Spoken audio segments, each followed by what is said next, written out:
kecelaruan ataupun kita kata kekeliruan tentang dekatnya Allah, tentang keyakinan yang banyak sudah bergeser dengan pengaruh-pengaruh lain.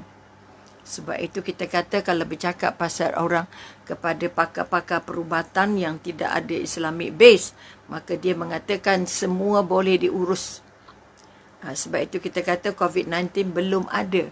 COVID-19 belum ada penyembuh, belum ada apa kita kata vaksinnya, belum ada bahan untuk menyembuhkannya, tetapi sudah dibuktikan oleh Allah.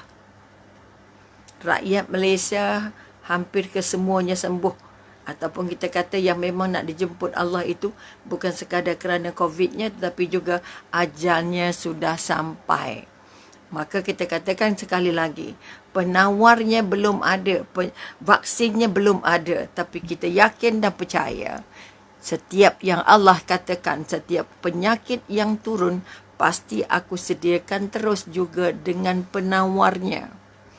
Ini kalau pegangan kita, kalau pegangan WHO kita ni memang tak boleh kawal dah COVID-19 kerana vaksinnya belum lagi direka cipta. Ini bayangkan bagaimana keyakinan kita untuk mengikat kita dengan Allah. Adakah kita disebabkan oleh perkhidmatan perubatan yang sangat baik menyebabkan kita selamat, ataupun di atas segala usaha itu, di atas segala usaha itu terdapat tangan besar, tangan ajaib yang namanya sentuhan Allah. Ini kekuatan-kekuatan yang nak dibangun. Jadi kalau kita bertanya balik, siapa pelindungmu sebenarnya dalam hidup ini? Siapa pelindungmu? Kata kalau tanya budak kecil, mesti dia kata mak ayah dia. Kalau tanya orang lain, kata mungkin abang adik dia. Kalau tanya orang pejabat, kata jabatan saya. Tanya pula orang besar, kata menteri saya. Dan sebagainya. Oleh itu mari kita angkat balik, semua jawapan itu benar. Tetapi benarnya tidak akan menang selagi tidak ada di atas dari segala perlindungan itu adalah pelindungnya Allah. Ini kekuatan. Mari kita tajamkan balik kekeliruan keyakinan yang sudah berlaku. Okey, pengalaman bersama dengan jemaah di apa kita kata di Ibn Abbas. Semua orang ikut peraturan high class punya. Semua orang ikut SOP. Bayangkan itu SOP kerajaan. Kita ikut kerana apa? Agak-agaklah. Kalau tak ikut, tak boleh masuk masjid. Betul? Jadi kita ikut kerana nak masuk masjid. Kalau kita ikut kerana kita nak dengar ceramah. Kita ikut kerana takut ceramah kita dibatalkan. Kita ikut sebab apa? Dah lama tak ada kuliah secara berdepan contohnya. Maka mari kita semak balik. Kenapa kita sangat taat dengan SOP yang dibekalkan. Okey? Bayangkan kalau itu SOP yang diikut 100%. Allah dan Rasulullah sudah sediakan SOP yang paling hebat. Untuk menjadikan kita, mendidik kita, mengasuh kita jadi hamba Allah yang paling hebat, lebih hebat. Kita tak bimbang apa-apa di dunia ini. Sebab itu sekali lagi, kepada yang sudah mentaati SOP yang dibekalkan oleh kerajaan untuk membolehkan kuliah kita berjalan, itu sudah merupakan satu jihad. Itu sudah merupakan satu perjuangan. Itu sudah merupakan, walaupun jihad itu sebenarnya perang katanya. Kita berperang dengan musuh yang kita tak nampak. Okay? Kita ikut semua SOP dengan harapan Allah akan rendahkan lembayung rahmat pertolongannya kepada kita setelah kita berusaha habis-habisan. Ikut SOP kerana kita mahu dapat apa yang namanya perlindungan, redha dan rahmatnya Allah. Kerana Allah akan kata, aku pemurah, aku penyayang. Tapi aku tidak akan bagi. Aku hanya bagi, walaupun aku ini pemurah, aku hanya bagi apa yang kamu minta berpandu kepada apa yang kamu buat. Okay? Aku ikut apa yang kamu buat. Aku ikut apa yang kamu usahakan. Aku bagi ikut apa yang kamu amalkan. Ini janji Allah untuk memberitahu kepada kita bahawa pertolongan Allah itu sangat dekat dengan syarat. Kita ikut SOP Allah. Kita ikut SOP. Kita ikut SOP kerajaan. Ya. Dengan harapan dengan mengikut SOP itu, Allah juga akan memudahkan urusan kita. Kuliah kita dapat diteruskan. Kuliah apa kita kata jemaah dapat selamat dan tenteram. Walaupun sebenarnya tak berapa berkenan juga, tak berapa seronok juga sebenarnya. Tetapi itu pilihan terakhir kita. Daripada tak dapat langsung. Betul? Maka mari kita ubah mindset kita, ubah minda kita. Kita ikut SOP ini sungguh-sungguh. Mari kita ajak diri kita nak ikut SOP Allah. Nak ikut SOP yang Rasulullah sudah bekalkan. Yang namanya buku besar kita yang namanya Al-Quran. Kita nak ikut semua SOP yang disunahkan oleh Rasulullah, yang diwasiat ataupun yang menjadi hadis-hadis Rasulullah, pesanan-pesanan Rasulullah, pesanan-pesanan sahabat, pesanan-pesanan ulama. Ini kekuatan yang harus muncul dalam diri kita. Terima kasih pada yang hadir, yang sudi bersama petang ini. Mudah-mudahan kita akan terus jadi sebahagian daripada hamba Allah yang bahagia. Apapun keadaannya, lambat ke startnya, cepat ke startnya, ada ke tak ada ke, kita tetap bahagia. Ini kekuatan yang kita nak angkat. Okay? Jadi sekali lagi, kita nak angkat balik, kita nak tanya diri kita, siapa pelindung kita? Siapa pelindungmu? Yang ada suami kata suami, yang kata mak ayah, ada mak ayah yang kata macam-macam ada. Tapi sekali lagi, SOP yang sudah kita ikut beberapa bulan yang lalu ialah SOP yang dibuat oleh kerajaan sehingga kita selamat. Siapa yang bagi kita selamat? Sebenarnya ada siapa di sebalik SOP itu? Apa kekuatan yang kita bina masa mengikut SOP? Kita ikhlas ke tak ikhlas?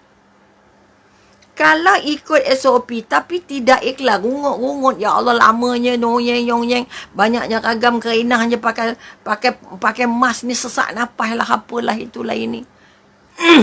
Kalau ada yang mengikut SOP tapi rungut je ada 4 lori, ada 2 guni merungutnya tak seronoknya, ya Allah.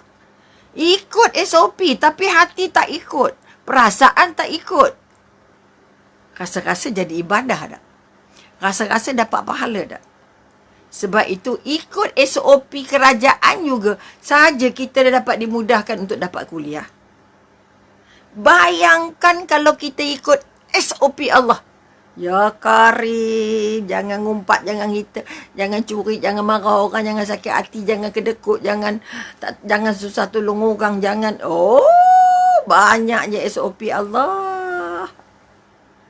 Kita jadi kelang kabut sebab kita tak biasa ikut SOP Allah. Makanya kita sulitlah juga nak ikut SOP kerajaan. Maka mari kita sama-sama. Mari kita sama-sama kuatkan balik keyakinan kita bahawa semua SOP yang kita buat, semua peraturan-peraturan yang kita ikut itu untuk membolehkan kita meraih redha Allah. Untuk membolehkan Allah turunkan pertolongan-pertolongan kepada kita. Ini kekuatan yang nak diangkat. Maka jawapannya, siapa pelindung kita daripada COVID-19? Okey? Siapa pelindungmu daripada COVID-19? Tidak lain dan tidak bukan kita kata ada doktornya, ada ubatnya, ada frontlinernya, ada pengawal-pengawalnya, ada kuarantinnya, ada macam-macamnya.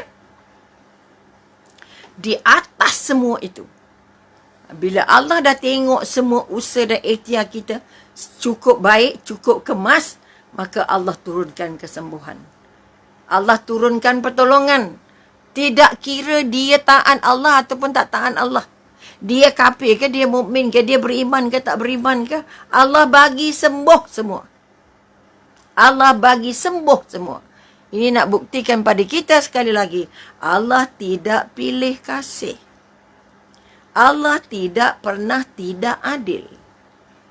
Okey, yang solat sembuh, yang tak solat sembuh, yang beriman sembuh, yang tak beriman pun sembuh. Kerana kesembuhan itu jauh lebih besar daripada sakit-sakit yang kita ada. Okey, sebab itu sekali lagi, mari kita sama-sama tanya balik ke dalam diri. Siapa pelindung aku sebenarnya? Apa tanda setelah kita jawab? Katalah kita jawab apa? Pelindung saya adalah Allah. Tak sah kita jawab macam tu. Betul? Kita terutamanya yang sudah banyak membaca, yang sudah banyak belajar, sudah banyak ikut tazkirah, yang sudah banyak jumpa ustaz itu, ustaz ini, yang sudah baca Quran, sudah faham Al-Quran.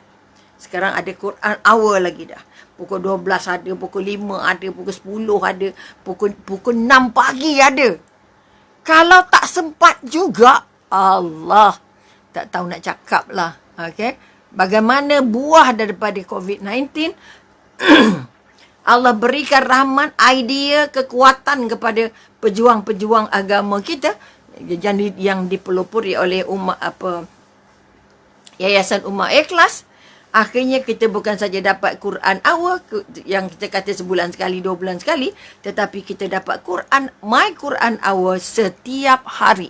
Setiap ayat Al-Quran diulas. Maka pada kita yang sibuk sangat tu, mari kita sama-sama bukan bantu program, bantu diri kita. Sebab Allah sudah izinkan program My Quran Hour. Ini bukan kempen untuk My Quran Hour tu untuk sebab orang umat ikhlas, tak. Nak bagi kita balik dekat dengan Allah. Dekat balik dengan Quran. Faham sebanyak-banyaknya Al-Quran. Ini kekuatan. Okay? Sebab itu kita bukan dibayar untuk iklan pun tidak juga. Tapi atas dasar semua orang Islam, semua orang Islam dan bukan Islam harus tengok My Quran Hour bagi melihat cantik dan indahnya bahasa atau apa kita kata buku yang ditulis oleh Allah, yang diturunkan, ayat yang diturunkan oleh Allah, bahasa atau kita katakan ayat-ayat Allah atau kalimah-kalimah Allah yang sudah ditulis. Sebelumnya turun tidak bertulis, ditulis oleh para sahabat untuk semua kita. Tapi kalau kita kata kita dah baca dah. Baca tapi tak faham. Kalau kita kata COVID-19, kenapa tutup mulut? Oh, nanti takut ini. Oh, yelah. Nanti orang tu bersin terbang kumannya. Oh, floating on the air, kita pun datang sedut. Ya Rabbi. Baru kita pakai. Okay? Quran kita tak pakai. Kita faham, kita tahu. Ya Allah. Iyyaka na'budu wa iyyaka nasta'in. Itu dah 17 kali. Okay? Padamu kami menyembah. Sembah dulu. Ibadah dulu. Mengaku dulu. Akur dulu. Ikut perintah dulu. Baru mohon kami mohon pertolongan padamu. Kami menyembah kami padamu. Kami mohon pertolongan. Usaha dulu. Ini kekuatan yang nak diangkat. Maka sekali lagi, kita tak mau lagi ada kekeliruan ataupun kita katakan keyakinan yang bercelaru. Keyakinan yang bercelaru. Sebab vaksin pada coronavirus bukan hanya pada pereka-pereka ubat ataupun pada farmasi-farmasi yang mencipta ubatnya. Tapi Allah dah cipta siap-siap turunkan semua sekali. Air saja boleh jadi ubat. Okay? Bila Allah mahu. Bila Allah mahu. Ini kekuatan yang nak diangkat. Kita memang ada. Katanya ubat denggi ada. Ubat SAR ada. Macam ubat ada. Allah kata kalau kamu sembuh, Allah pun dengan ubat Panadol sembuh. Dengan syarat dekat dengan Allah. Maka sekali lagi, mari kita angkat kekuatan dalam diri kita. Tak ada pelindung lain tempat aku bergantung, tempat aku memohon selain Allah. Apa tandanya? Mari kita semak diri kita. Apa tandanya? Jadi kita kata perkataan Allah itulah nama Allah yang paling mulia. Ya Allah. Nama Allah yang paling banyak dalam Quran. Ya Allah. Ya Rab. Macam-macam. Ya Tuhan. Ini kekuatan yang kita nak angkat.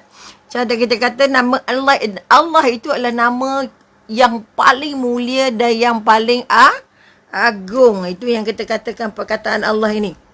Okey, Umi masih lagi merujuk menggunakan buku Dr. Aidik Al-Qarni ini supaya kita merasa bahawa apa yang kita bincang ke ini adalah praktikal. Yang kita nak buat. Bukan hanya nak dengar, bukan hanya nak tahu. Okey?